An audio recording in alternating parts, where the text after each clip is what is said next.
Hi, good evening, and welcome back to Create, Share, Inspire podcast. It is episode 481, and we are here live in Southwest Florida in my tropical backyard. Let's see if we can get some more of the plants in there. If you're joining me live, please say hello. I'd love to hear from you. If you end up watching the recorded version, which I know many of you do, please also feel welcome to say hello. I will wait a few minutes before beginning for people to pop over from pre-chat and from notifications. Hi, Joe. Hi, Dee Dee.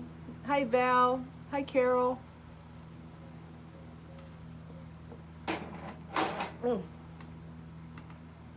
Thanks for joining live, everybody. Hi, Donna and Christy. Thanks for joining live. Good evening.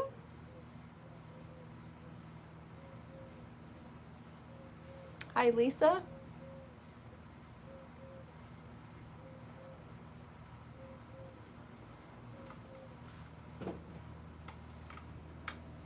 Well, let's see. Get some of this stuff out of the way. Oh, we've got kitty treats up here. I would have happy kitties if I shake this. You guys want a treat? Here you go, babies. Treats for the babies. There you go. All right, we'll put that on the floor. Hi, Kathy and Kim. Hi, Christy. Thanks for joining live. Christine almost forgot the podcast. Uh-oh, I bet you got a notification then that reminded you. I worry I'm going to forget sometimes. So far I haven't, but you never know, because I won't get notifications, I don't think. All right, well, welcome back to Create, Share, Inspire podcast. This is episode 481, and we are here live in Southwest Florida in my beautiful little tropical backyard. And if you are joining me live, would love to hear from you. If you watch the recorded version, would also love to hear from you. Just leave a comment if you have questions, or if you just want to say hello, that's fine too. And I will get started here in a minute. I got a comment on YouTube today that someone was asking how to join motifs together without crocheting, I assume with sewing, and kind of said that I was going to get mad if she asked, and that is never the case. There is no such thing as a bad question. I mean, unless you're swearing at me or calling me names, I guess that would be a bad question. But if it's just a question that you want information, there's no such thing as a bad question. I either have the answer for you already, I can give you the answer quickly, or I can find the answer for you, but there's no such thing as a bad question. And if I didn't share something in a pattern, you know, there's only so much time and space to teach something. Honestly, I could tell you 1,000 different ways to join motifs, but it isn't practical to write all of them in a pattern. And just because I show one way, which we've talked about this a bunch of different times, once you have a set of skills in your own personal skill set, you have choices every time you make something. And so the more techniques you learn, the more options you have when you're making something. So when I showed you in this blanket how to join these motifs with a slip stitch join, it was just so that you had another way of doing it. If you prefer to sew all of them together or join them in any other way, that is totally fine. If there's another way that you're comfortable with, by all means, use that technique. There is no wrong way to be creative if it works for you. The only stipulation would be if it doesn't turn out the right size, the right shape, then I guess there are wrong ways to go about it, but there's no wrong way to be creative. And if you want to join your squares together in any other technique, by all means, go for it. I can't show an unlimited way of doing things in every given pattern, but I can show you different techniques and change it up from time to time so that you can learn new skills. And that's what the goal was in this pattern. And from the comments that I've received so far, this was a new technique for some of you, and that's wonderful. But it doesn't mean that you have to make this pattern or any pattern going forward with only this joining technique. It just means you have one more set of skills in your skill toolbox, let's say, or your repertoire of skills, so that you have choices the next time you make something. Now, are there pluses and minuses to every way you do it? Absolutely. If you are doing this way, it creates that ridged edge that we were talking about. See that ridged edge? If you like that, wonderful. If you don't like that and you'd like a more invisible seam, you could sew them together. Now, sometimes in the sewing seams, you'll end up getting that ridge on the back side instead. And on this particular slip stitch join as you go, you see no ridge on the back. So you get the texture on the front and not on the back. You could also add an extra round, and if you're more comfortable doing joining within like chain 3 spaces and chain 5 spaces, you know, where you join in those chains, you could add a round of chain 3 or chain 5 spaces in here. You could do that as well. You could just add another round. There's absolutely no wrong way to do this. There are so many different ways of joining things. You could join not in every stitch. You could join in every second stitch or in every third stitch, and that could create a different look as well. But I chose to do it in this particular way, and that's what I shared in this pattern. But there is absolutely nothing wrong with choosing a different technique. Now, I don't remember if that person asking also asked for information on sewing them together, and I could do a quick little demo on sewing 2 motifs together if anybody would like to see it, because I have no problem showing that as well. So I'll wait a couple seconds here to see if anybody wants to see a sewing demo.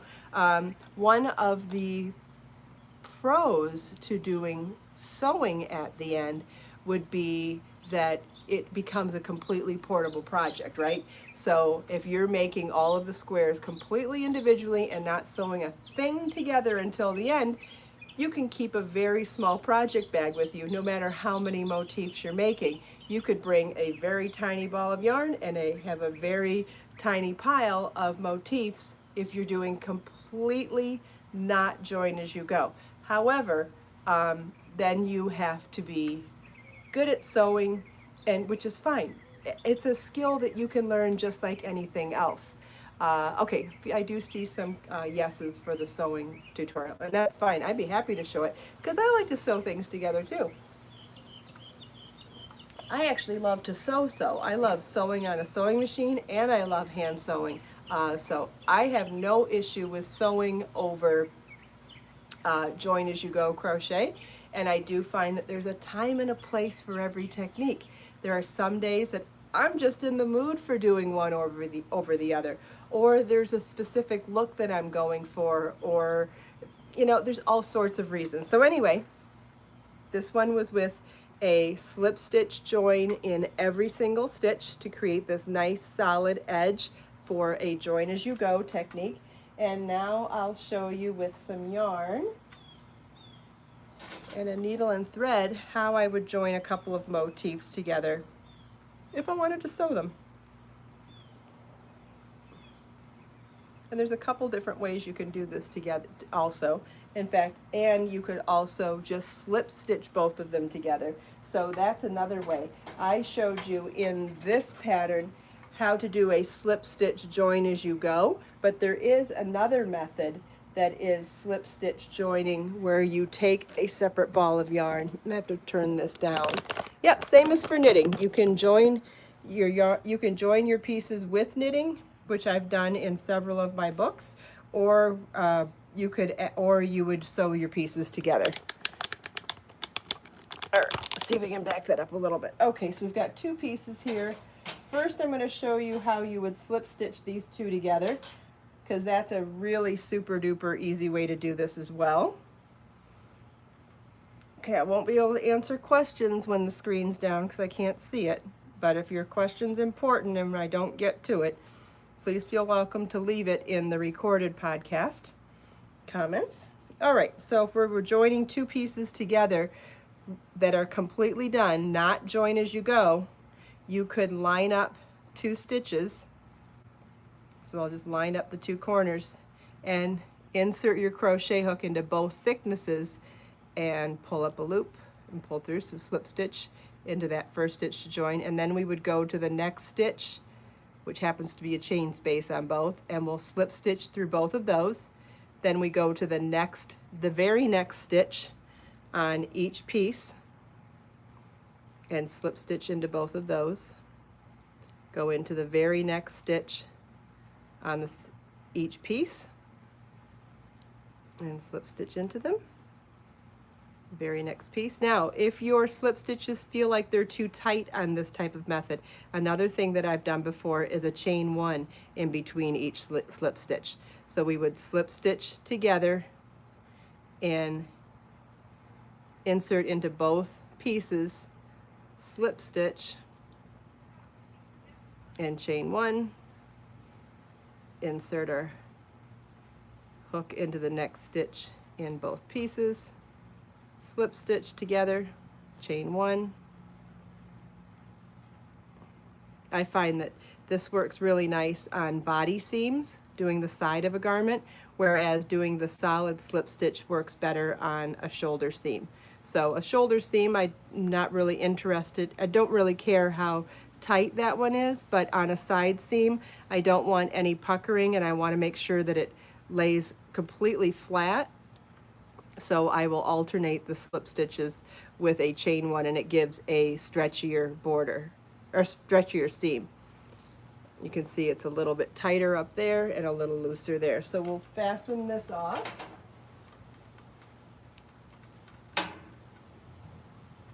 And I'll lift the camera up for a second, see if there's any questions before I do the sewing one.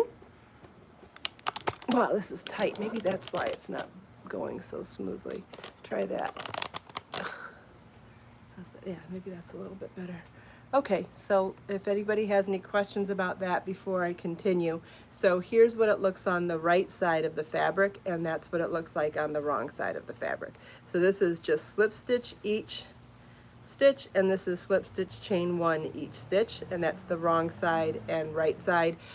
However, I like this as a piped edge, as a decorative finish on the front side of the work. So you have that option as well. So I was holding these together, assuming these were the right sides, and holding right sides together and working this as an interior seam. But if you wanted that to be a decorative piped edge like this, you would do this on the front. You would hold this wrong sides together so that these would be the fronts, and you would get this beautiful decorative edge. I've done this on lots of pieces before. I think that that's really pretty. So again, that's not join as you go. These would be separate pieces, but you could still use crochet to join them together if you still were not confident to use your sewing skills. But we can do that with the needle as well. So let's grab 2 more pieces. Okay. There's nothing wrong between those 2 either. There's a time and a place for everything. So there's times when regular slip stitch would work for certain projects, and there's times when slip stitch chain 1 would work for some projects. So it doesn't really matter. You can like both, is what I'm trying to say. Yeah, they're both great. They're all great. No, the more different ways you know how to join things together, the more options you have, because there may come a time when any given project you're working on will look better, work better, be more functional, or look more professional with any given joining method. So it's just better to have more options. Okay, so let's bend I don't see any other questions. So I'm gonna bend the camera back down. Let's see, is that good? No, it's a little too far. There we go. Okay. So now This is the right side's facing. And I'm going to show you a couple of different ways. With the right side facing, we can do a join. Let's see, we'll just join them, both of them in the corner first.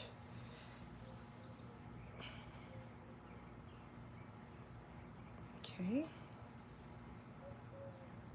Okay, and so with right sides facing, we can join by going in and out on one side and then in and out on the opposite side. And then in and out on this side and in and out on this side.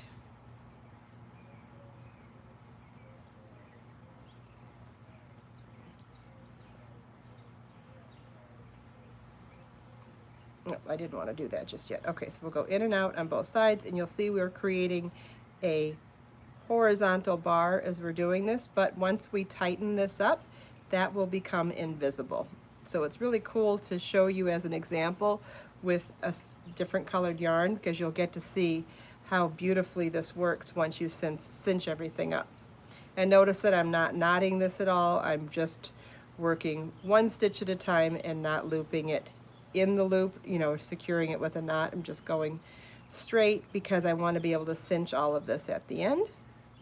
But I'm only going to do about halfway up because I want to show you another method after we do this one.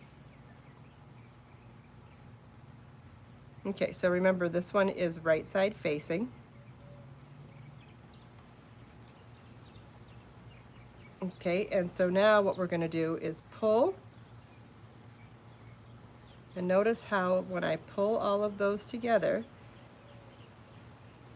it makes that entire seam invisible.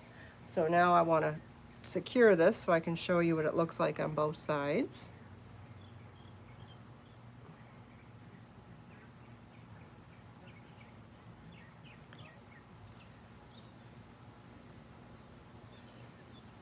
Okay, so now we'll secure it with a knot. Oops, got my tail caught in there.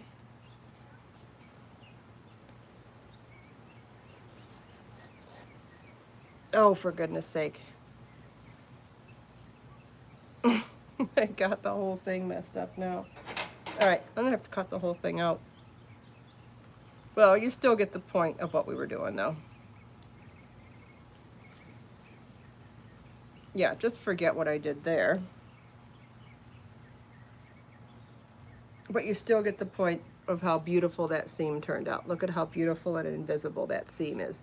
And then you'll see that on the wrong side of the fabric, you get that piped edge, which again, if you wanted that piped edge, I would do this with the wrong sides facing you and do this stitch so that on the right side you would get that piped edge. There's a time and a place when you would want that as a piped decorative trim, and there's times when you would want this invisible side. So like if you're making a sweater and you're sewing up the side seams, I think that this would be much prettier. But if you were joining motifs together, I think that that could be quite lovely as well. So I will grab another piece of yarn and show you another method. I believe this next method is called whip stitch. I don't know. I'm getting hot and sweaty. I'm starting to not think straight. Anyway, so on this last method that I'm going to show you, we would hold right sides together. And I'll start in the corner again and start with a little knot.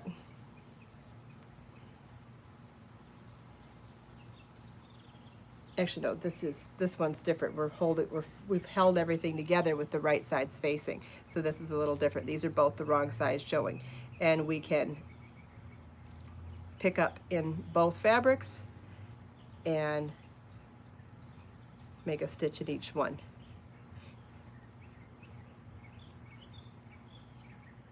And you could work all along your fabric like that. You could also lock each one of these stitches by working into that loop before it comes back down. So like coming up through it like that. If you wanted to lock these stitches, you could do that as well. And then you would not be able to slide your work across. Remember how this one we were able to slide and cinch all of those stitches together? That's because we didn't lock any of them. So you could either do this just inserting into each one and not locking them like that, or if you wanted to lock them, you would, as you came up, you would loop into the loop and lock that stitch. It's a preference.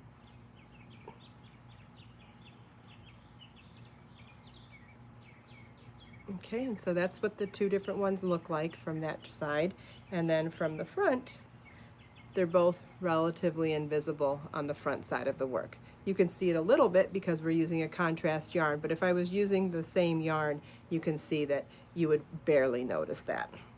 So lift the camera up now and see what kind of questions we have from all of that, because we did, how many different, was that all of it? Yeah, we did slip stitch joining with the crochet hook with a slip stitch only, and then a slip stitch chain one. And then over here we did a variety of different sewing stitches. We did a mattress stitch and a whip stitch on this, working from the front side and working with the back side facing with the right sides together. So notice we did this with the position of the work in different places, creating different effects, using the crochet hook, using the sewing needle, and each one not only is worked differently, but it gives a different finished look. So seeing all of the methods means that you have the choice of doing any of those in any of your projects as well. I can't read that. What vest am I wearing? I'm wearing the Astral vest from Layers Crochet.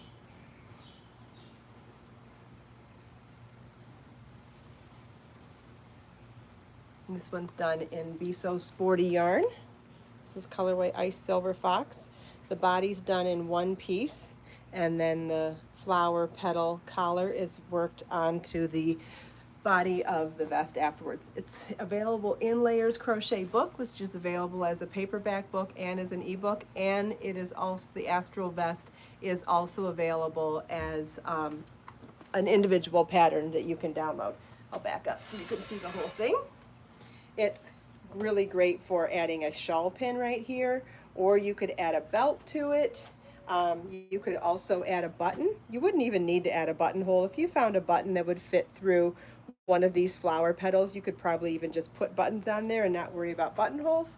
Or you could add some chain 5 spaces on this side and add buttons on the other. I'm not a big button fan. I prefer to use a shawl pin or one of those butterfly clips that I like so much, or even a belt. A belt would be super cute on here. You could also make those lace ties and tie up the front. That would be super cute. And I just like the way this particular vest sits on, where you don't really need to close it at all. And that's called the Astral vest. And I will sit back down, so if there are any questions.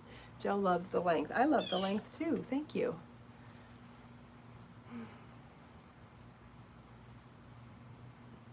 I can't help stare at my orchids. Oh, those two are in bad shape over there.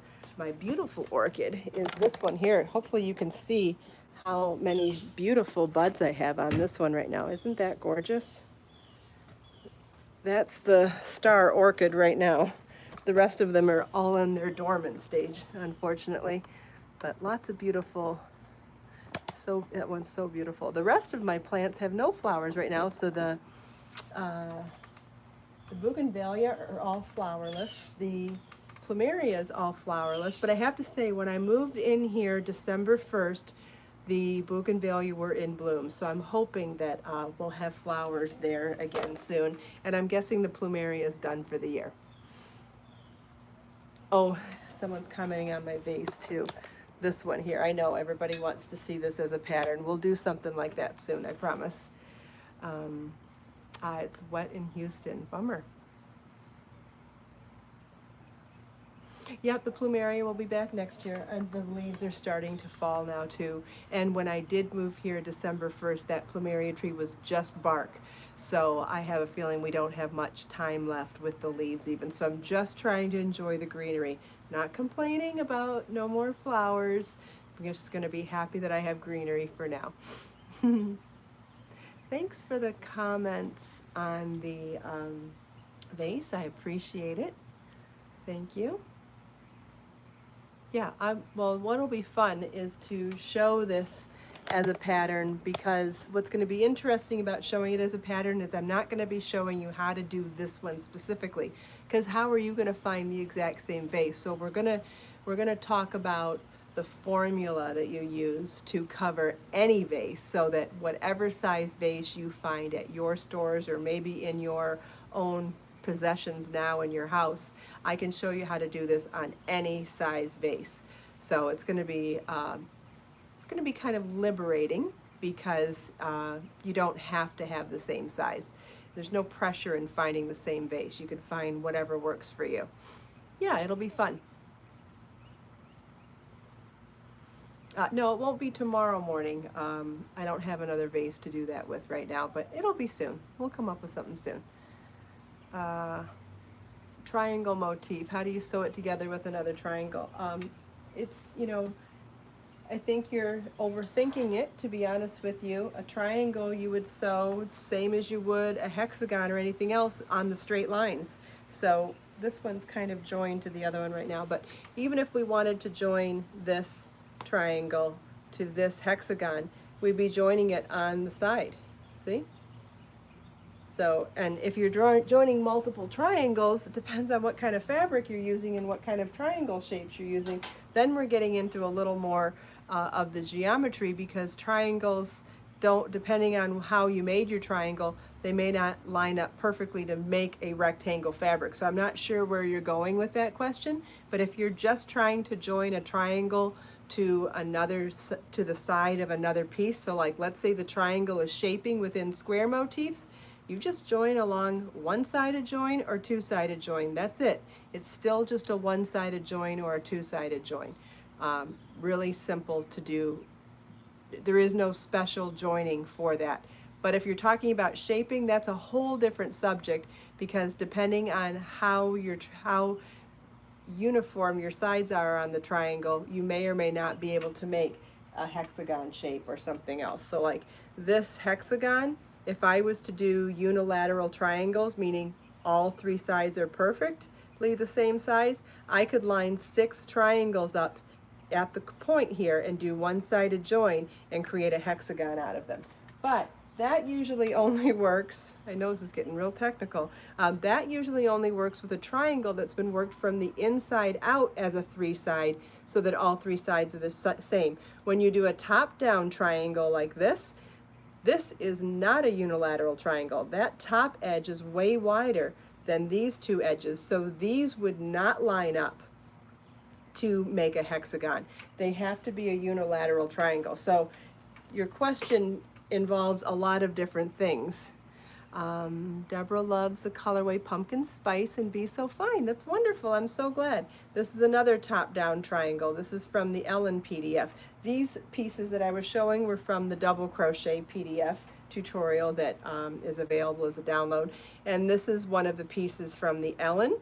And this is also a top-down triangle, so notice how this edge is way wider, longer than these 2 edges.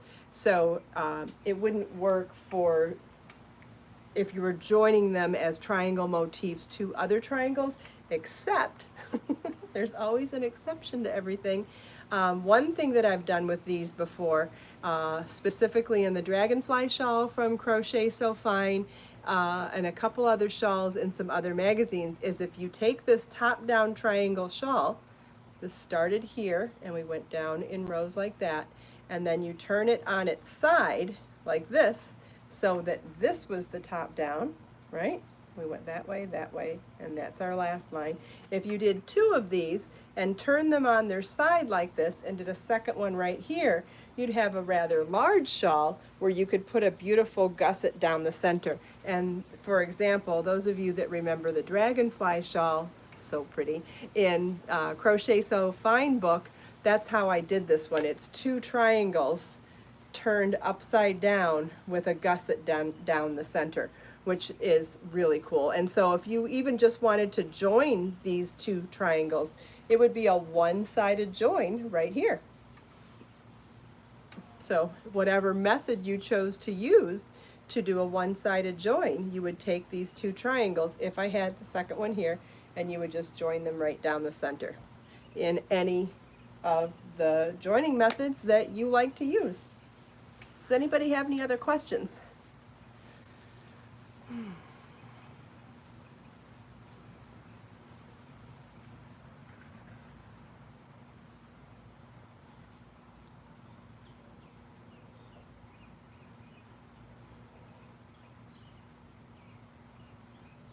Thanks, Holly.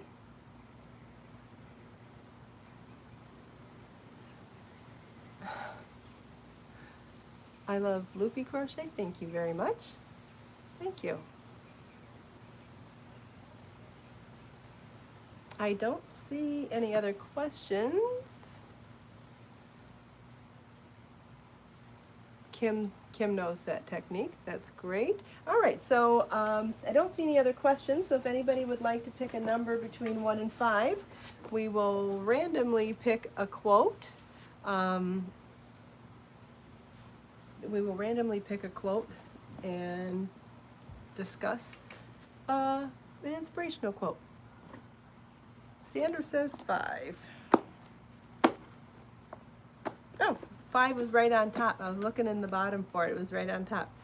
This is issue number 5, the Create, Share, Inspire notebooks you can find on my website and on Amazon all over the world. They're available in English and Spanish, and we have 6 issues to choose from. Oh, I already picked a page.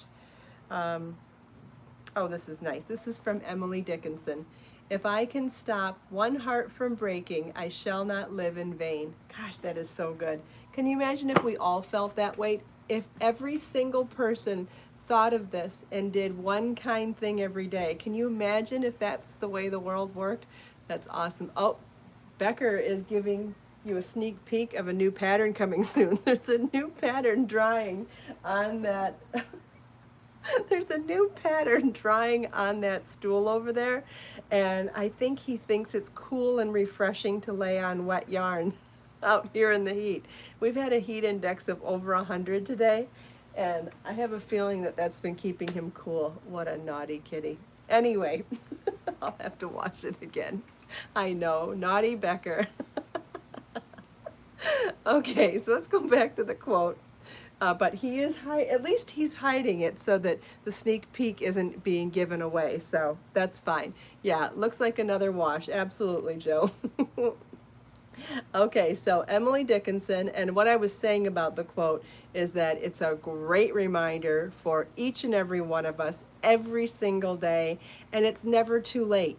Even in the last 5 minutes on any given day, we have the opportunity to do something, just something kind, the tiniest, smallest, kindest thing to somebody else.